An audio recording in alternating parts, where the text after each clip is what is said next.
All right, it is Candace with the K here, where I normally talk books, beauty, and kicks. Today, I am giving my review of this beautiful book, Black Girls Must Die Exhausted by Jayne Allen. If you're interested in hearing what I have to say about this book, be sure to keep watching.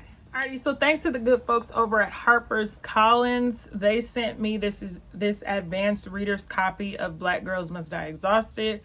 I've heard about this book. I knew about this book. I assume this is a re-release of what has already been released, except for it just has a new cover. And might I say, this new cover is gorgeous, okay? This pink with this black girl and her curly hair. The colors just pop. It's a great cover. I love it.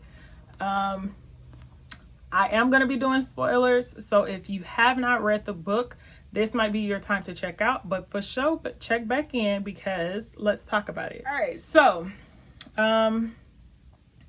this blurb here says, this first novel in a captivating 3-book series about modern womanhood in which a young Black woman must rely on courage, laughter, and love, and the support of her 2 best friends to overcome an unexpected setback that threatens the most precious things she ever wanted. Okay, so the main character of this book, Tabitha Walker, finds out that she does not have that many eggs. So she's interested in having a family, starting a family, but she's realizing that she's getting up in age. Her doctor let her know that she doesn't have as many eggs, which will make trying for a baby challenging. So at that point, she's trying to decide between motherhood or building a family and a down payment on a house. But also she is dating a man named Mark who has not fully committed to the idea of family, relationship, marriage, etc. So what we learn about Tabitha is that she is, trying to navigate some of her family history in determining whether she wants to continue this lineage. That's the perception I got. But, also knowing that she doesn't have the most sound environment to do that because she doesn't have her companion. So the focal point really of this book is her relationship with her grandmother. Her grandmother, also named Tabitha, whom she's named after, is a white woman. And it's really their relationship. So like Tabitha, the main character, is navigating work, life, and that, but it's also this relationship that she has with her mother, and also kind of the relationship that she has with her best friends. So she has her best friend Lexi and her best friend Layla, who are also going through their own issues. But I mean, they don't really add to the plot or take away from the plot of the story. It's really the focal point is between her and her grandmother. And I feel like the title is misleading. And not that it's misleading, the title is just inaccurate. Black Girls Must Die Exhausted, because the death that was experienced in this book was a white woman. And she was a woke white woman. I mean, she had a biracial child. She did what was necessary to insulate him from the pressures of being a Black person in this country. But she's not the one that died. So I think, but I know there is more nuance or hidden nuance in the language of Black Girls Must Die Exhausted. I know it spoke of pretty much to the different stresses and the things that we have to deal with as Black women. So I wouldn't say we die exhausted, because we're living exhausted. Okay? So like Tabitha being stressed out about getting the promotion at her job. She's being stressed out about her relationship with Mark. She's being stressed out about potentially having to choose between a home or her baby. She's living these stresses. She's not dead. And like I said, the only person that dies in this book is the white grandmother. I did somewhat appreciate the fact that it did kind of speak to how, the relationship of like Grandma, would you choose to be white? Or like they had that conversation of like, would you choose to be black? Because personally, I would not have it no other way. Okay, I'm a black woman. I'm proud to be a black woman. I'm happy to be a black woman. And I would not change that. It might be hard. It might be exhausting. It might be stressful. It might be a whole slew of derogatory, negative adjectives. But I wouldn't change it for nothing. So I liked that conversation that they had. It is a part of a series. So I know that the next one is like she ends up getting pregnant. Is Mark the baby daddy would be something I would like to know. Or if she did it solo dolo. Because that's a thing, you know, if you really want to be a mother that bad, you just go get you some sperm. I'm trying to think, what else did I care for this book?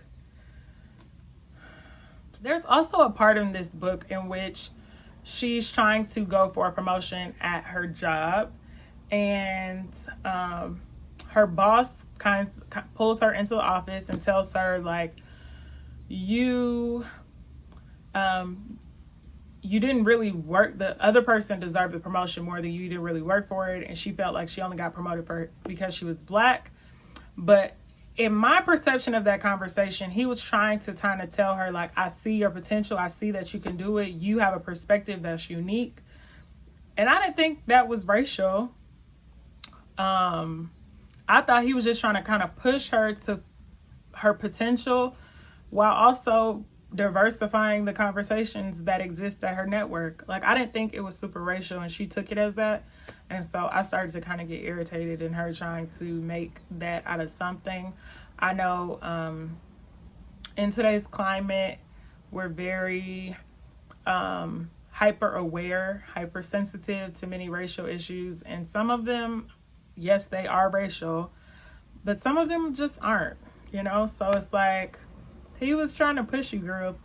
Also, the kind of like cop propaganda-ish, like in the beginning. So she gets pulled over and she's like, I was scared for my life. You know, I'm seeing all these black men, black women get killed by the police. I didn't know what was going to happen. And then the cop is like, we're not all bad. That could have been done without. Didn't need it. At all. So yeah, there's just certain parts of the book. In my opinion, I gave this book 3 stars. Not that it was a bad book. It was a very easy read. I think I read it in about 2 days, 2 to 3 days. I love the cover. So shout out to the illustrator who did that. But for me, it just was kind of like, okay. It's a cute little book to get you by. But yeah.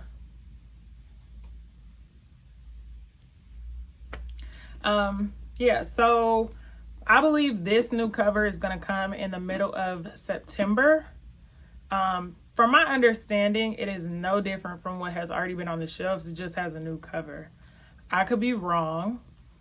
Because I didn't read the original one or the one that has already been released. So I'm not certain, but this cover is gorgeous. So shout out to her. But it says coming August 2021. But when I went on to Amazon to see the difference, like, so this says August 3rd, which is not true. When I went on Amazon to see, it says September 28th. So I'm not really sure what the date is. Maybe it's being pushed back or delayed or what have you. But I think this is just a good read. I will say that I liked Lexi's kind of story. But I feel like if he's a cheater once, he's always going to be a cheater. The other friend was messing with a married man. There was just really no wrap up or conclusion to that. So that's why I kind of felt like their friendship doesn't really add to the plot of the story, because there was no real conclusion. But it's also a 3-part series. So maybe we'll learn more in the other books or just see where things go next time, you know? So yeah, that's my review of this. So yeah, 3 stars.